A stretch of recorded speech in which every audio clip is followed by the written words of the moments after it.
You're probably sitting there wondering whether you should spend a couple $100s on a UPS or just hope the power stays on long enough for you to hit save before the next brownout. It's a real dilemma because a cheap unit can leave your equipment vulnerable, while an over-engineered one can sit half-filled in a closet gathering dust. Link is in the description if you want to check the product details on Amazon. I've spent the last few weeks talking to a handful of IT freelancers, small office managers, and a couple of home lab enthusiasts to see what actually matters when they pick a backup power solution.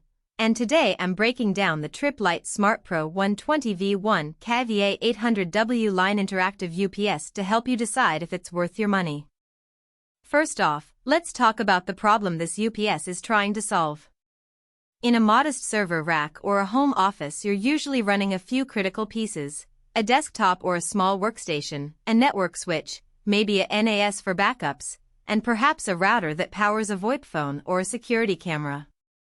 All of those devices need clean, uninterrupted power, but you don't want to invest in a massive 10 kVA unit that's designed for a data center. The sweet spot is somewhere in the 1 kVA range, which is exactly where the SmartPro sits. It delivers 800 watts of continuous power, enough to keep a typical small office setup running for a short window when the grid trips, giving you time to shut down gracefully or switch to a generator. What makes the SmartPro different from a lot of generic UPSs you see on the shelf is the line interactive topology paired with a true sine wave output. In plain English, the unit can correct minor voltage sags and spikes without having to spin up the battery, which translates to longer battery life and less wear over time. The sine wave waveform is also friendlier to sensitive equipment. Your CPU, GPU, or the RAID controller in your NAS won't get confused by a stepped or modified wave, which can happen with cheaper units.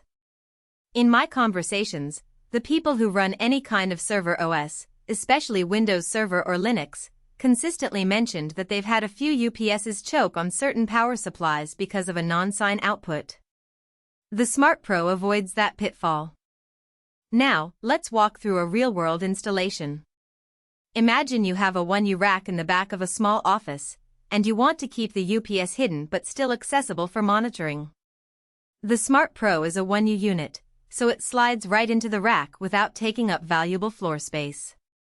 On the back, you'll see a DB9 serial port and a USB port. Both are useful for connecting to a server's management console or a desktop for local monitoring. The standout feature is the optional web card, which gives you a full web interface accessible over your local network. Once you plug it in, you can log in from any browser, see real-time load, battery charge, and set up email alerts for when the battery drops below a threshold. For an IT freelancer who manages a few client sites remotely, that remote access is a lifesaver. You can verify that the UPS is healthy without stepping into the office, and you can even schedule a graceful shutdown of the attached devices from the web UI if a prolonged outage is forecast. Practical strengths start to line up when you think about everyday use. With 6 NEMA 515R outlets, you have enough sockets for a modest setup. 2 of them are switchable through the network interface, which means you can turn power to a peripheral on or off remotely. That's handy if you have a backup drive you only want powered during backups, or a UPS-connected router you want to cycle after a firmware update. The runtime numbers are realistic. At half load you'll get about 14 minutes, and at full load roughly 4 minutes. Those aren't record-breaking numbers, but they're exactly what you need to finish a document, close a virtual machine, or give a generator a few seconds to kick in. In the field, I heard a small business owner say he once had a power outage during a client video call. The UPS gave him enough time to switch to his mobile hotspot and finish the presentation without a hitch. On the flip side, there are a few trade-offs you need to be aware of. The 6 outlets sound decent until you try to plug in a monitor, a printer, a UPS-connected router, and a couple of external hard drives all at the same time.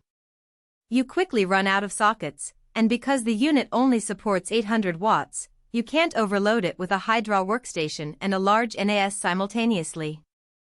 The battery runtime, while adequate for short interruptions, isn't enough if you live in an area with frequent, longer outages. In those cases you'd need a larger battery module or a second UPS in parallel, which adds cost and complexity. Also, the DB9 serial port is a legacy interface. If you don't have a device that still talks RS-232, you'll be using the USB or the web card anyway.